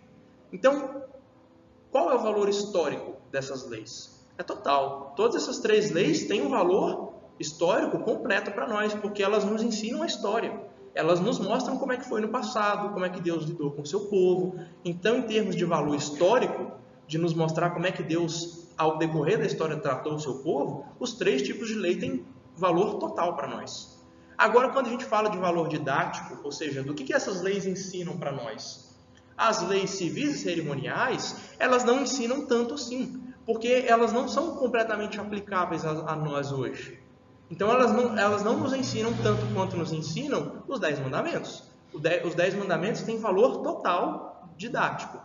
Em termos de nos ensinar, os 10 mandamentos têm valor total. Agora, a lei civil e a lei cerimonial, nem tanto. Algumas leis a gente olha e fala assim: por que o povo não podia vestir uma roupa que fosse feita de 2 tecidos diferentes? Porque a gente olha para essa lei e a gente fica até sem saber por que Deus mandou isso no Antigo Testamento. Ou seja, não tem muito valor didático. Aquilo era válido para aquele povo, para Deus ensinar o povo a viver de forma santa, separada. Ou seja, eles devem viver tão separados que eles não podem plantar trigo e algodão no mesmo campo. Deve fazer lá uma divisão. Hoje a gente planta, tá lá a lavoura de café, bota lá mamão, coloca eucalipto, tudo no mesmo campo. Mas naquele tempo, não, Deus simplesmente colocou não. Tem um motivo teológico muito grande por trás? Não muito. Deus estava ensinando ao povo a viver de forma santa, separado das outras nações. Até o jeito deles de plantar, de colher, o jeito deles de se vestir, devia ser um jeito especial. Não porque era pecado exatamente misturar tecido. Não é pecado usar poliéster hoje. Né? Tem crente que só pode usar roupa 100% algodão. Não, tem denominação doida que vai querer fazer isso, porque leu o versículo lá, não semearás em teu campo 2 sementes, não usarás roupa de 2 tecidos diferentes. Aí tem gente que vai dizer que o crente só pode usar 100% algodão, mas isso valia para o povo daquele tempo. Para nós não tem um valor tão grande assim. Alguns mandamentos nos ensinam ótimos princípios. Deixa eu dar um exemplo. Em Êxodo capítulo 20, deixa eu só abrir um parênteses, uma coisa que eu esqueci de mencionar. Essas leis civis, todas elas são uma aplicação dos 10 mandamentos. As leis civis nada mais é do que pegar os princípios ensinados, os princípios morais ensinados nos 10 mandamentos e aplicar ao governo, à cultura e à economia do povo de Israel. Então, o que essas leis civis nos ensinam? Nos ensinam que os 10 mandamentos eles são aplicáveis a qualquer cultura. Então, do mesmo jeito que o povo aplicou a cultura daquele tempo, a gente pode aplicar hoje. A aplicação vai ser a mesma? Não, vai ser diferente, mas a gente encontra bons exemplos lá. Aí agora sim, vem os meus exemplos. Eu dou 2 exemplos. Primeiro, em Êxodo 20, deixa eu até pegar a referência exatamente aqui, que eu tenho anotado no meu celular. Em Êxodo capítulo 21, versos 28 e 29, tem a lei chamada do boi chifrador. E diz o seguinte: se algum boi chifrar homem ou mulher, e essa pessoa vier a morrer, o boi deve ser apedrejado até a morte. Aí a pena de morte para o boi, vai valer também para as pessoas. E não se pode comer a carne desse boi. Então, o boi vai ser condenado à pena de morte e não se pode comer a carne daquele boi. Mas o dono do boi vai ser absolvido. O dono do boi não vai ser morto, porque ele não tem culpa. Quem chifrou foi o boi. Entretanto, se o boi já era um boi bravo, um boi dado a ser chifrador, e o dono sabia disso, e ainda assim não prendeu o boi, e o boi vier matar um homem, o boi vai ser morto, mas o dono também vai ser morto. Porque ele sabia que o boi dele era bravo e que podia matar alguém, em vez de prender no curral, no pasto, ele deixou solto e veio matar uma pessoa. E o dono do boi deve ser condenado à pena de morte. Então, quando a gente olha uma lei dessa, é uma lei civil, é uma lei que regulamenta o castigo para um boi chifrador, é uma lei que se aplica aos dias de hoje? Não. De vez em quando ainda aparece um boi no meio da rua. Mas naquele tempo, bois eram animais domésticos. Quando você vê na Bíblia escrito lá que Deus criou os animais selváticos, os animais domésticos, não está falando de pet, não está falando de cachorro, gato e hamster, não está falando de boi, de cabra, de ovelha. Eram animais que viviam dentro da casa das pessoas. Eu, por exemplo, não acredito que Jesus tenha nascido numa manjedoura. Eu acredito que Jesus tenha nascido na sala de estar de alguém, que era o lugar onde ficavam os animais. Quando a gente vê que Jesus foi colocado na manjedoura, não é que ele estava num curral, é porque naquele tempo tinha uma manjedoura em qualquer casa de Israel. Qualquer morador, qualquer israelita tinha uma manjedoura dentro de casa, porque era onde ficavam os animais. Então, um bicho desse era para estar preso. Ele ficava na casa das pessoas, no quintal, ficava no jardim da frente, ficava dentro da casa da pessoa. Se esse boi chifrasse alguém, ele devia ser morto. E se o dono sabia que ele podia fazer isso e não prendeu, o dono podia ser morto também. É uma cultura completamente diferente. Hoje a gente não cria boi dentro de casa. Hoje a chance de um boi chifrar uma pessoa na rua é quase zero. É só se o dono realmente tirar do curral, tirar do pasto e largar na rua. Acontece. E se vier a ter um acidente, o dono deveria ser punido, sim. Agora, a gente não pode pegar esse mandamento e tentar aplicar exatamente desse jeito hoje. Mas o que ensina para nós? Ensina um exemplo de que nós somos responsáveis pela vida dos outros. E se alguma coisa que pertence a mim, como um animal, colocar a vida de uma pessoa em risco, eu devo ser responsável por isso. Eu devo tomar cuidado para que isso não aconteça. Isso é aplicável hoje em dia com um cachorro bravo, por exemplo. Se alguém tem um pitbull ou um outro cachorro que pode vir matar uma pessoa, um pincher inclusive, mas se alguém tem um cachorro bravo, um pitbull, por exemplo, que pode matar uma pessoa, como existe o registro de alguns acidentes no nosso país, no nosso estado, então um crente não deveria deixar o seu pitbull solto. Um crente não deveria passear na rua com o seu pitbull sem coleira, sem focinheira. É um princípio que essa lei do boi chifrador nos ensina, mas não dá para a gente aplicar a lei do boi chifrador exatamente na nossa cultura, porque a nossa cultura já não é mais de criar boi dentro de casa, de criar boi no quintal, na rua. Então não dá para fazer do mesmo jeito, mas a gente faz quase a mesma coisa com o cachorro. Então a gente pode aplicar o cachorro. Então vejam como é que a gente pode aprender com essas leis, mas não é um aprendizado completo, não é uma coisa que a gente pode aplicar exatamente hoje. Esse exemplo que você falou, teve primeiro no início da Holanda, né? Que fez isso de forma bem longe, mundial, para ele conseguiu pegar a lei moral de Deus, os mandamentos de Deus, ele conseguiu aplicar na Holanda. E ele fez uma revolução cultural, econômica naquele país maravilhoso, só sendo crente, né? Os princípios não sendo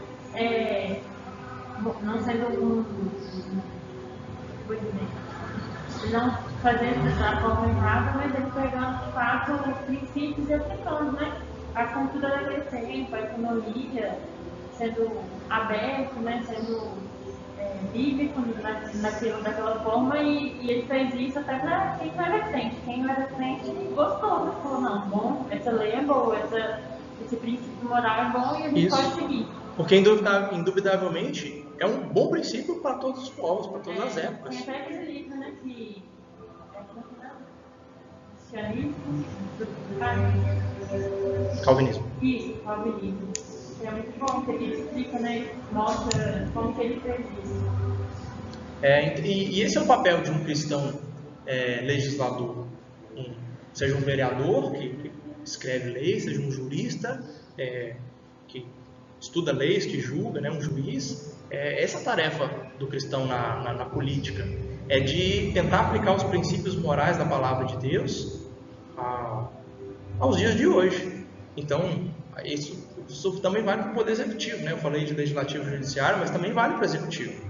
Questão de economia, por exemplo, há diversos textos na Escritura regulamentando, principalmente em Provérbios, falando sobre impostos e tal, ensinando que o ideal é que o povo pague menos imposto. Aí, quando o rei aumenta imposto, o povo sofre, o povo fica insatisfeito, o povo trabalha menos, o povo honra menos o rei. Então, um cristão na economia, por exemplo, ele vai olhar para isso e ele vai tender a pautas mais liberais, digamos assim, no sentido de ter menos imposto, abrir o mercado, taxar o mínimo possível os empresários, incentivar o livre comércio, assim por diante. Então, em qualquer área da política, a função do cristão não é achar política é coisa do diabo.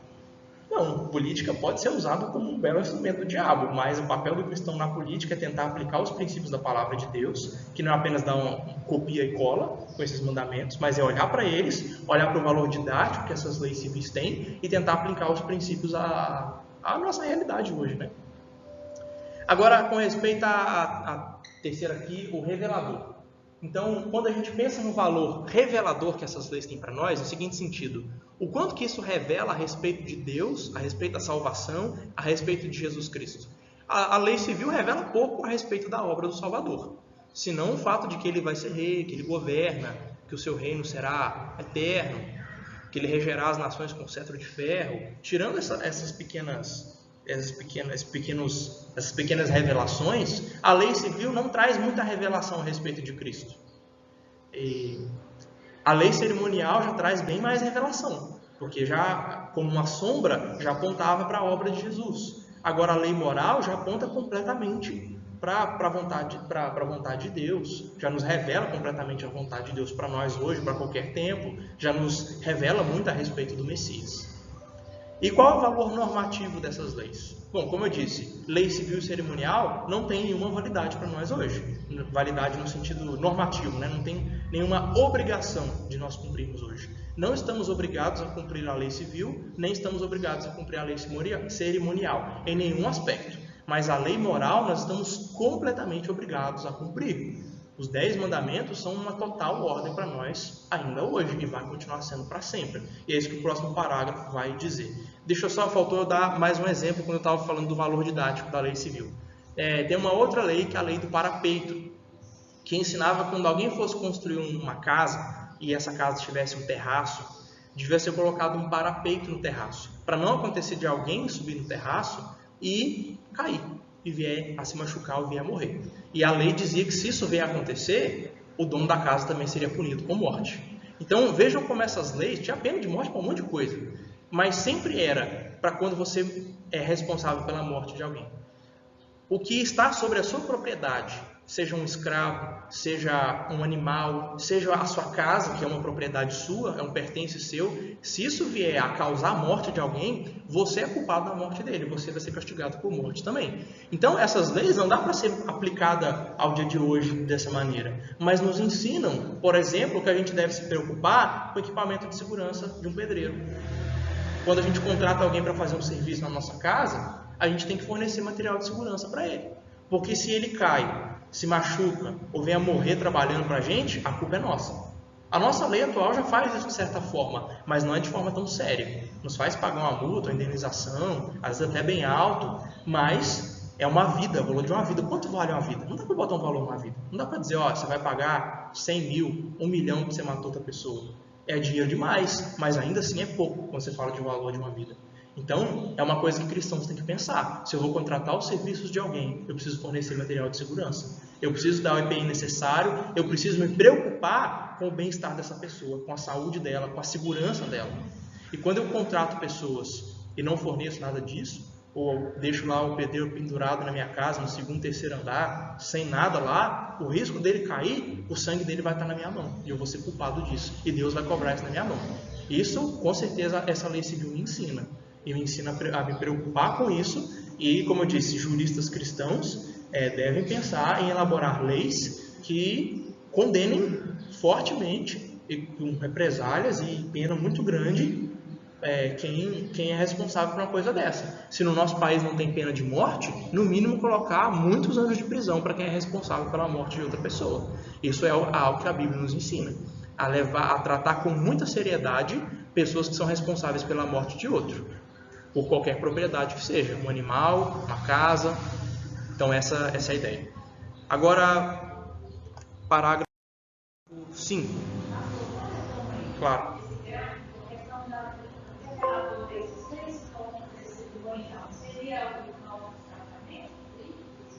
Desculpa, pode repetir a pergunta? Ah, sim. É porque as leis cerimoniais, elas nos ensinam muito mais a respeito de Cristo, no sentido de que os sacrifícios, os rituais de purificação, eles revelam muito a respeito da obra do Salvador. Então, elas revelam muito a respeito do plano de Deus para a nossa salvação.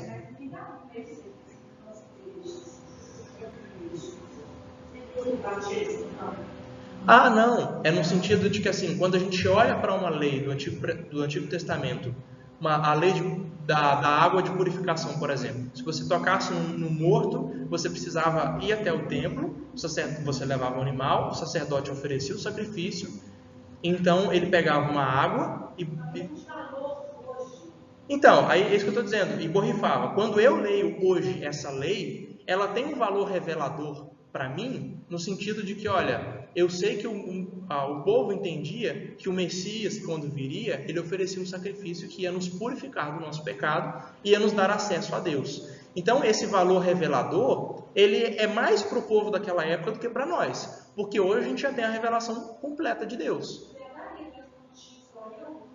Eu dei 3, eu dei 1 para a lei civil e 3 para a lei cerimonial, exatamente para mostrar que a lei cerimonial ela tem mais valor do que a lei civil, porque a lei, valor revelador, né? Porque a lei civil ela não revela muito a respeito do Salvador ou do plano de salvação. Ela não revela muita coisa sobre o plano de salvação, mas a lei cerimonial ela revela muito a respeito do plano de salvação. Ela revela que um sacerdote vai precisar oferecer um sacrifício. Agora, para nós hoje, a gente não precisa dessas leis para nos revelar isso, porque Cristo já veio e o Novo Testamento já explica com muito mais clareza a obra do Salvador, de forma que quando a gente lê, a gente tem até dificuldade quando lemos o Antigo Testamento, quando a gente lê essas leis, porque a gente não consegue ver a aplicabilidade delas para nós hoje, porque simplesmente não tem, porque Cristo já cumpriu todas elas, então elas não têm um valor revelador para nós hoje, mas ao longo da história ela teve mais valor revelador para o povo de Deus do que as leis civis, é nesse sentido. Agora você pode passar para o próximo parágrafo. Vamos lá. A lei moral obriga a todos a prestar obediência para sempre, tanto as pessoas justificadas quanto as outras. Isso não somente por causa da matéria nela contida, mas também pelo respeito à autoridade de Deus, o Criador, que a deu. Cristo no Evangelho, de modo algum, desfaz esta obrigação, antes a confirma. Então, vejam só, por que isso é importante? Porque tem muita gente que acha que nem os 10 mandamentos valem para nós hoje. Qualquer dispensacionalista, e aí a gente pode colocar todos os pentecostais e, inclusive, batistas reformados, até batistas calvinistas são dispensacionalistas. Acreditam que os 10 mandamentos é coisa do passado, ficou para trás. Isso é coisa do Antigo Testamento, não é válido mais para nós hoje. Mas isso não é verdade. Nós, reformados presbiterianos, entendemos, diferente de 99% dos outros evangélicos, que a lei moral de Deus permanece para sempre. Os 10 mandamentos, eles continuam sendo aplicáveis para nós hoje, completamente, não precisa fazer nenhuma adaptação, eles são completamente para nós hoje, e eles são obrigatórios. Deus nos deu os 10 mandamentos como uma lei, é obrigação obedecer. E isso, para nós hoje, para os nossos filhos e netos no futuro, e para os crentes, até o último dia, enquanto durar o mundo. Enquanto Jesus não voltar, os 10 mandamentos continuarão sendo válidos, como sempre foram. Até antes de Êxodo 20, até antes de Deus revelar os 10 mandamentos, Deus já cobrava isso do povo. Eram princípios que o povo já sabia, embora não tivesse escrito lá na Bíblia, embora eles não tivessem as placas de pedra lá, eles já sabiam. Desses princípios morais. Já sabiam que matar é errado, já sabiam que mentir é errado, eles já sabiam que isso era errado, Deus já condenava isso. São princípios que são a expressão do caráter de Deus. E como expressão do caráter de um Deus eterno, esses princípios sempre serão válidos. Então, Deus continua exigindo de nós os 10 mandamentos hoje. E o Novo Testamento claramente ensina isso para nós. Jesus repete os 10 mandamentos diversas vezes como obrigação da igreja. Os apóstolos no Novo Testamento repetem os 10 mandamentos como sendo ordens para a igreja hoje. Quer ver? Em Romanos 13, Paulo diz assim: não fiquem devendo nada a ninguém, exceto o amor de uns para com os outros, pois quem ama o próximo cumpre a lei, como eu estava explicando mais cedo. Pois estes mandamentos, não cometa adultério, não mate, não furte, não cobice, e qualquer outro mandamento que houver, todos se cumprem nesta palavra: ame o seu próximo como a si mesmo. Lembra que eu expliquei que o amor ao próximo resume bem os mandamentos do 5º ao 10º? Porque se você amar o próximo, você não vai desobedecer a autoridade do outro, você não vai matar, não vai roubar, não vai adulterar e assim por diante. Então, quando Paulo, aqui em Romanos 13, cita esses mandamentos, alguns dos 10 mandamentos, ele está falando deles como mandamentos para nós hoje. Nós somos obrigados, nós devemos amar ao outro. É uma obrigação. E não matar, não roubar, não trair, não cobiçar são obrigações para nós hoje, para a igreja do Novo Testamento.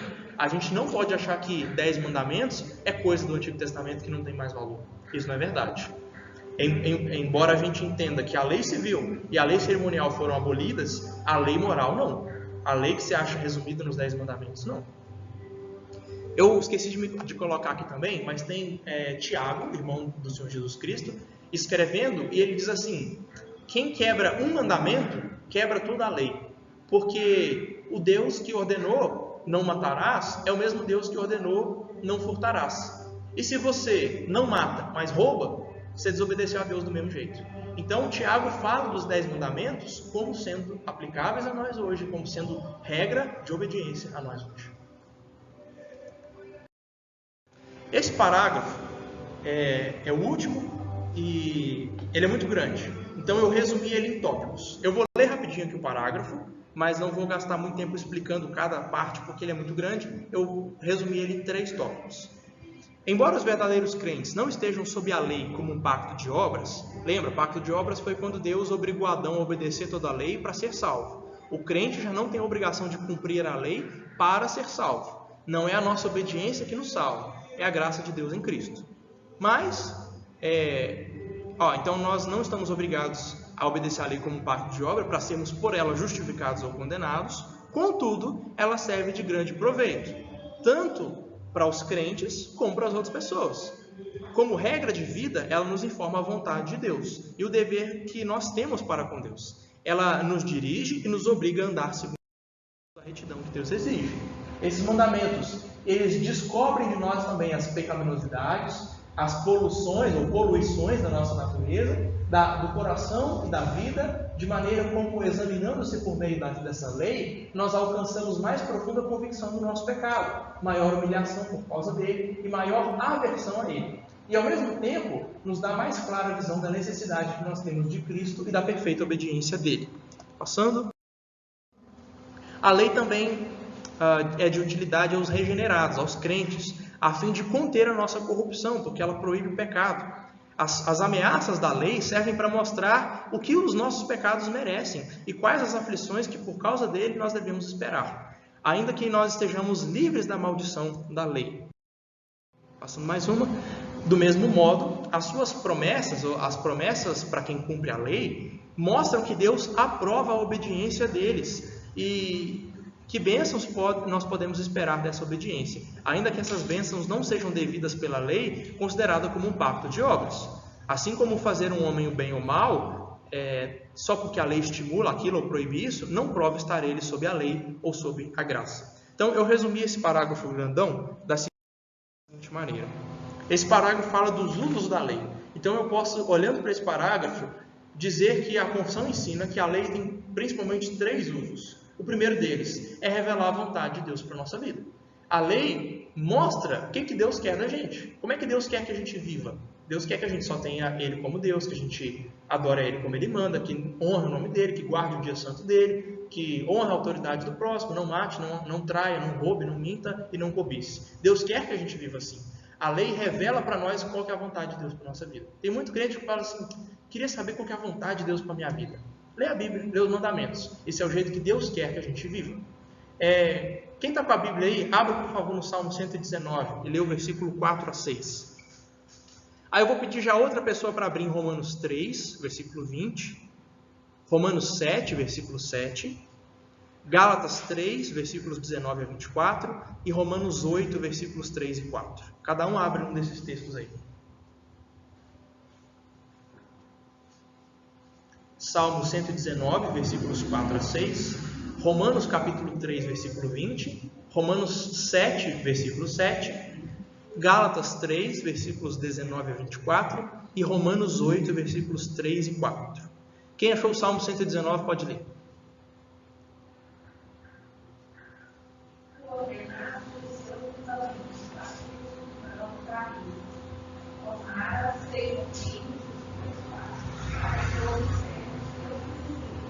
Isso.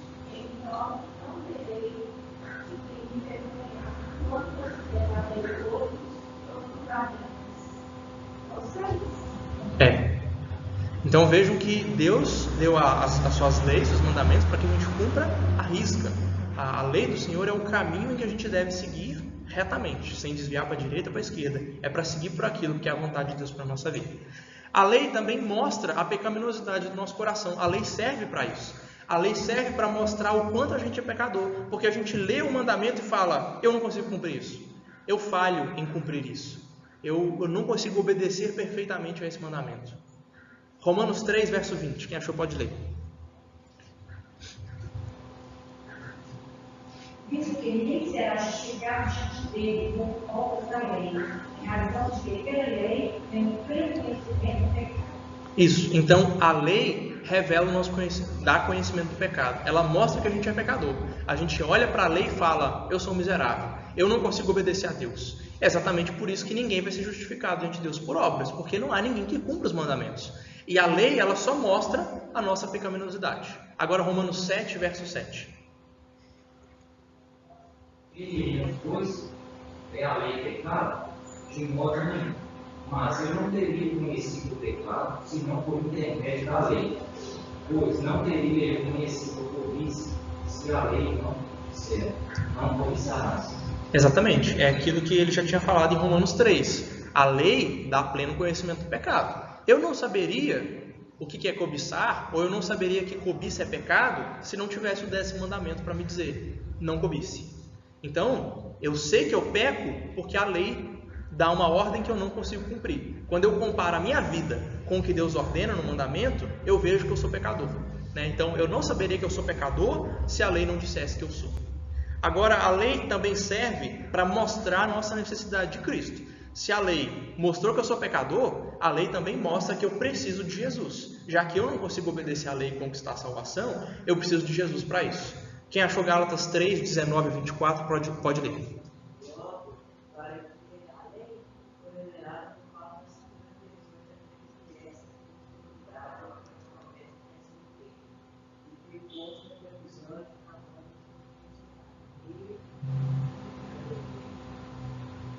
Tá certo.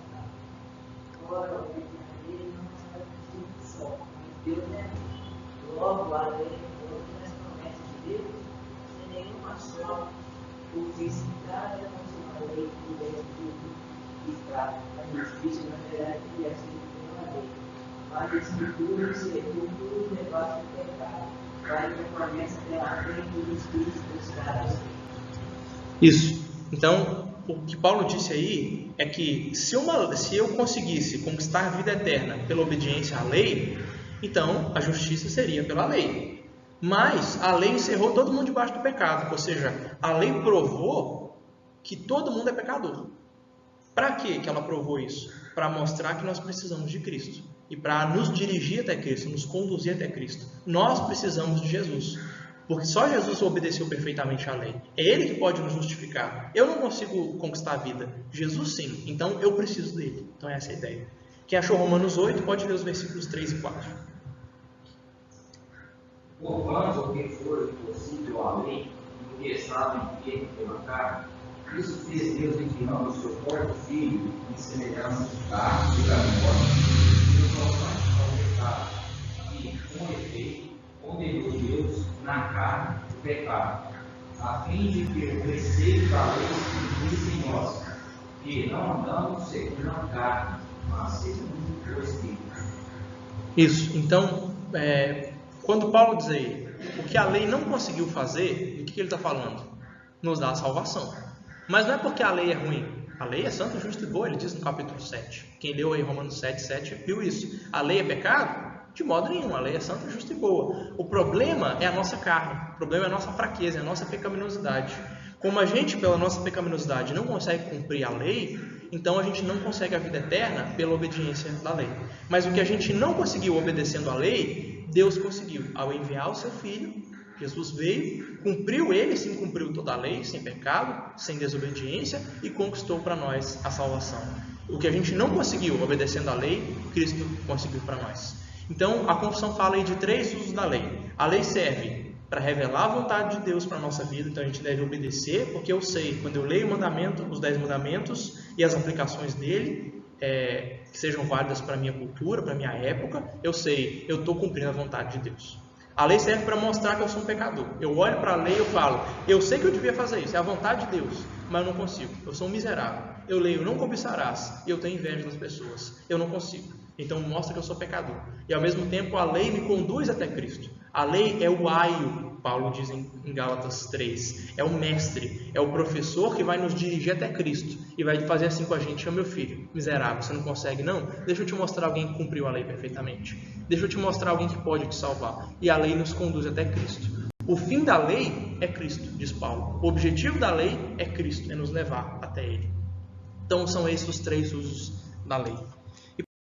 Para encerrar, a gente tem aí o último parágrafo, esse sim é o último, dizendo: esses supracitados, ou seja, esses usos da lei que acabamos de mencionar, esses 3, eles não são contrários à graça do Evangelho, mas suavemente se harmonizam com ela, pois o Espírito de Cristo submete e habilita a vontade do homem a fazer livre e alegremente aquilo que a vontade de Deus revelada na lei requer que ele faça. Por que a confissão está falando isso? Porque tem muita gente que faz uma divisão falando assim: a gente já não está mais no tempo da lei, a gente está no tempo da graça. E as pessoas que falam isso, elas desprezam completamente todo o Antigo Testamento e desprezam os 10 mandamentos, inclusive.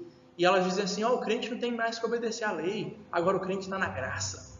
Isso não é verdade. Lei e graça não são duas coisas divididas tipo o Antigo e Novo Testamento. No Antigo Testamento existe lei, mas existe também graça. Eu espero que vocês tenham percebido isso quando a gente lê Gênesis nos domingos à noite. A gente vê um bando de miserável pecador que desobedece a Deus, mas que ainda assim Deus demonstra graça ao perdoar os seus pecados, a escolher essas pessoas, a abençoá-las, mesmo que elas não mereçam, e a usar elas para ser um instrumento no seu povo, para trazer da descendência dessas pessoas o povo de Israel e, por fim, o Salvador. Então, lei e graça não é uma coisa, graça não é uma coisa só do Antigo Testamento. Lei e graça são dois lados de uma mesma moeda. Deus sempre exige do seu povo obediência e Deus sempre agracia o seu povo. Deus sempre perdoa os pecados do seu povo. E Deus sempre exige obediência com base na sua graça, com base no seu amor. Como é que os 10 mandamentos começam? Eu sou o Senhor teu Deus, que te tirei da terra do Egito. Portanto, não terás outros deuses diante de mim. É assim que os 10 mandamentos começam. Êxodo 20, versículo 1. Deus dá os mandamentos não para que o povo seja salvo. Deus dá os mandamentos porque o povo já tinha sido salvo. Eles já tinham sido salvos do Egito. Deus está dizendo, eu sou o Deus gracioso, misericordioso e salvador que te tirou da escravidão do Egito. Eu abri o mar para você passar com o pé seco. Eu te trouxe até aqui. Eu sou o seu Deus. Então me obedeça. Então, Deus nunca dá lei e graça como coisas separadas. Elas sempre são apresentadas juntas a nós. No Novo Testamento, se a graça é mais abundante, mais evidente, não quer dizer que a lei deixou de existir. Pelo contrário, a lei só se tornou mais intensa. A lei, no Novo Testamento, é muito mais rígida. Ao contrário do que muito evangélico pensa. Porque Jesus diz, vocês ouviram os antigos dizendo, não matarás. Eu, porém, digo a vocês, qualquer que odiar o seu irmão sem motivo, já merece inferno. Qualquer que chamar o seu irmão de idiota, já vai merecer queimar num fogo do inferno. Vejam só, como é que matar não é apenas tirar a vida de uma pessoa, esfaquear alguém, dar um tiro em alguém, dar uma pedrada em alguém. Matar é uma coisa que a gente faz no coração, quando a gente odeia uma pessoa, quando a gente ofende uma pessoa. Adulterar não é só se deitar com a mulher do outro, com a mulher do seu vizinho. Se você olhar para ela com desejo impuro no seu coração, você já adulterou, já quebrou o 7º mandamento, Jesus disse. Vejam como é que no Novo Testamento, ao mesmo tempo em que a graça é mais evidente, mais abundante, mais intensa, a lei também cobra mais de nós. Ela fica mais larga, ela se torna mais interior do que exterior. Então, lei e graça não são coisas antagônicas. As duas andam juntas e no tempo do Evangelho, no tempo do Novo Testamento, a lei não ficou para trás, não. Deus continua exigindo de nós rigorosamente que a gente cumpra a sua lei. Não é para conquistar a salvação, como no Antigo Testamento também não era, pelo menos não depois da queda. Deus exigiu de Adão obediência para ser salvo. A partir do momento que ele não conseguiu, que Deus estabeleceu uma aliança de graça, todos os crentes do Antigo Testamento, incluindo Adão, a partir do momento em que Deus fez aliança com ele, que deu vestes para ele cobrir a sua nudez e o expulsou do jardim, mas a partir dali Adão já estava incluído na aliança da graça. A partir dali, Deus já não cobra obediência para a salvação. Deus dá leis e também dá a graça salvadora. Sempre dá essas duas coisas ao seu povo. Deus dá lei e Deus dá graça. As duas coisas não são antagônicas, não são diferentes, não podem ser separadas. São dois lados de uma mesma moeda. 2 versículos aí para a gente encerrar. Gálatas capítulo 3, verso 21. Paulo pergunta retoricamente assim, seria então a lei contrária às promessas de Deus? Então são coisas antagônicas, são coisas diferentes? Não, de jeito nenhum, de modo algum. Porque se fosse promulgada uma lei que pudesse dar vida, então a justiça seria de fato procedente da lei. Mas não é. Paulo aí está dizendo o seguinte, Deus fez a promessa a Abraão de trazer salvação, de enviar um descendente, um filho de Abraão que herdaria a terra prometida, que seria bênção para todas as nações da terra. Deus prometeu isso a Abraão. 430 anos depois, Deus deu os 10 mandamentos por meio de Moisés. Nesse meio tempo, o que valia? A lei ou a graça? Aí muitos vão dizer assim, valia a graça porque ainda não tinha lei. Mas aí Paulo vai perguntar, então quer dizer que os 10 mandamentos invalidaram a graça? Claro que não. Uma coisa não anula a outra. A lei que Deus deu no Monte Sinai não anulou a graça que Deus deu antes. Assim como a graça que Deus nos deu em Cristo não anula a lei. As coisas são complementares. Elas se harmonizam suavemente, como disse a confissão, de forma muito bonita e poética. Não são coisas contrárias, são coisas harmônicas. E o último versículo é para a gente encerrar. Hebreus capítulo 8, versículo 10, que é uma citação de Jeremias 31, 33. O autor de Hebreus, citando o profeta, diz assim: porque esta é a aliança que farei com a casa de Israel depois daqueles dias, diz o Senhor. Eu imprimirei as minhas leis na mente deles e as inscreverei sobre o seu coração. Eu serei o seu Deus e eles serão o meu povo. Essa aqui é a promessa de uma nova aliança. A nova aliança que Jesus inaugurou no dia da ceia, quando ele diz: esse é o sangue da nova aliança. Ele está citando o profeta Jeremias, ou Deus por meio do profeta Jeremias, que diz que inauguraria uma nova aliança com a casa de Israel.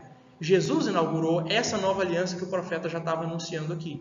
E essa aliança envolve o quê? Envolve Deus escrevendo a sua lei no nosso coração, para que a gente obedeça a Ele com mais fidelidade. Então, hoje a gente tem a lei, muito mais do que os crentes do Antigo Testamento, a gente tem a lei escrita no coração pelo Espírito Santo.